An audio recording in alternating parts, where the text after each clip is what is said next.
नमस्ते साथियों, स्वागत है आप सभी का अपने YouTube चैनल CSC वाला पर। तो आज हम आप सभी के लिए लेकर आए हैं एक भर्ती, और इस भर्ती में हम आपको बताएंगे कि किस चीज़ की भर्ती है और इसे कौन कौन अप्लाई कर सकता है। तो वीडियो में बने रहिएगा। तो यह BDA state bank of India के द्वारा यह भर्ती निकाली गई है, और यह भर्ती है आप देख सकते हैं requirement of junior associates customer supports and sales के लिए। इसमें हम ऑनलाइन रजिस्ट्रेशन करेंगे। Application and payment of fees 17/12/2024 से लेकर 7 जनवरी 2025 तक हम इसके में अप्लाई कर सकते हैं। और यह सभी राज्यों में भर्ती आई हुई है। ये सेंट्रल लेवल की भर्ती है और रेगुलर भर्ती रहेगी। इसमें जो भी हमारा राज्य है और जो भी हमारा सर्कल है, इसके अंतर्गत हम इसमें अप्लाई कर सकते हैं। तो इस नोटिफिकेशन है जो ये जारी किया है, मैं इसके माध्यम से आप सभी को बता देना चाहता हूँ कि यह भर्ती रेगुलर रहेगी। और इस भर्ती में OBC के लिए जो क्रिमिनल लेयर उसको इसमें रिजर्वेशन नहीं है, और जो नॉन क्रिमिनल लेयर है उसके लिए इसमें रिजर्वेशन रहेगा, जो हमें 3 साल का मिलता है। और इस भर्ती में हम कौन कौन अप्लाई कर सकता है और इसकी कितनी उम्र होनी चाहिए, तो इसमें दे रखा है कि एज लिमिट होनी चाहिए 20 साल से लेकर 28 साल तक, यानी कि 1/4/2024 तक वह अपनी उम्र पूरी करता हो।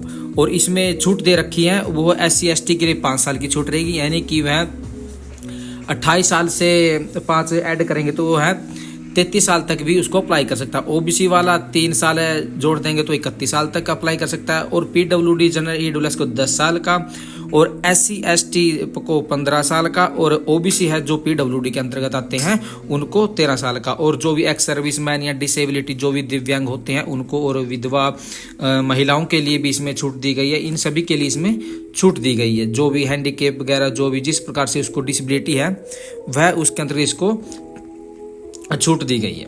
तो आगे हम बढ़ते हैं। इसमें नोटिफिकेशन में जो है इसमें देखा जाएगा कि list of medium of examination according to state applied for, यानी कि जिस भी राज्य में जो भाषा बोल जाती है हम उसके अंतर्गत इसमें हम पेपर भी दे सकते हैं कि हम मीडियम से, जैसे देखो अंडमान निकोबार में इंग्लिश हिंदी दोनों में दे सकते हैं। आंध्र प्रदेश में जैसे इंग्लिश हिंदी और तेलुगु दे रखे हैं, तो वैसे ही अलग अलग राज्यों में जो जो भाषा बोली जाती है उसके माध्यम से वह पेपर दे सकते हैं। जैसे हरियाणा में इंग्लिश हिंदी पंजाबी, ठीक है जी।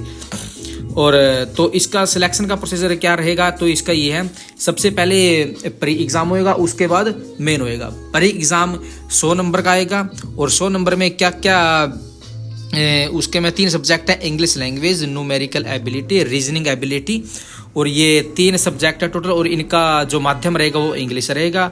इंग्लिश लैंग्वेज के 30 क्वेश्चन रहेंगे, न्यूमेरिकल एबिलिटी के 35 क्वेश्चन रहेंगे, रीजनिंग एबिलिटी के 35 क्वेश्चन रहेंगे, यानी कि इन तीनों के टोटल होएगा 100। और 1 घंटे का इसका में टाइम है। और इस बात में ये बात हो रहा है, इसमें नेगेटिव मार्किंग रहेगी। जी हाँ, इसमें नेगेटिव मार्किंग रहेगी। और उसके बाद जिस कैंडिडेट का प्री एग्जाम पास हो जाएगा वो आगे मेन एग्जाम के लिए क्वालिफाई कर जाएगा।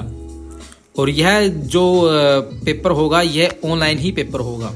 और जो मेन एग्जाम है वो उसमें हमें 4 सब्जेक्ट मिलेंगे, general financial awareness, general English, quantitative aptitude, reasoning aptitude और कंप्यूटर एप्टीट्यूड।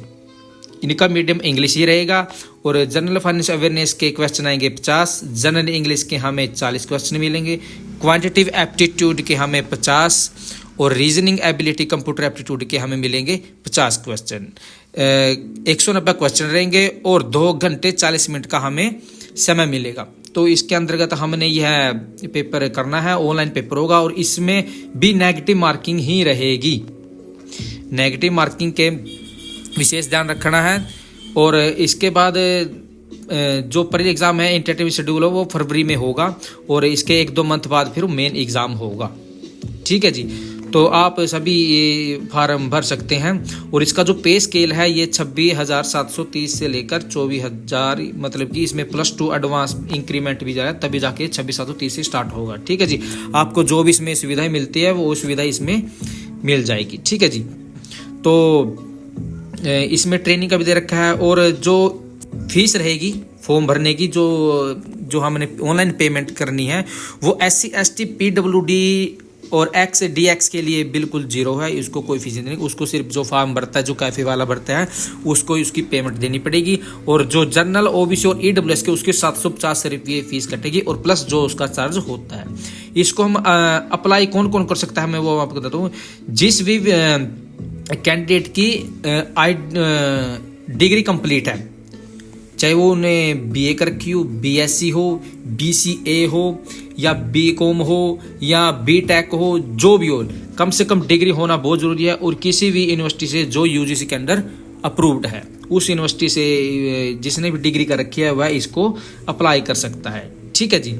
और अप्लाई करने के लिए सबसे पहले आपको ऑफिशियल वेबसाइट पर जाना पड़ेगा और इसमें आप जाकर कर सकते हैं। और जो सेंटर आएंगे वो आपके स्टेट के अंदर ही आएंगे, स्टेट के अंदर आएंगे। जैसे देखो हरियाणा में देखो अंबाला, फरीदाबाद, गुरुग्राम, कुरुक्षेत्र, ये इन सब का यहाँ आएगा। तो ऐसे ही हिमाचल प्रदेश में, जम्मू कश्मीर, झारखंड, जिस भी राज्य से जो कैंडिडेट अपना रिलेट करता है वो वहाँ पर अप्लाई कर सकता है। ठीक है जी। तो ये जो गाइडलाइन है, ये अपलोड फोटोग्राफ है, सिग्नेचर है, लेफ्ट थंब इम्प्रेशन है, हैंड राइटिंग डिक्लेरेशन है, ये सभी आपके पास होनी चाहिए, तभी आप इसको फॉर्म को भर सकते हैं।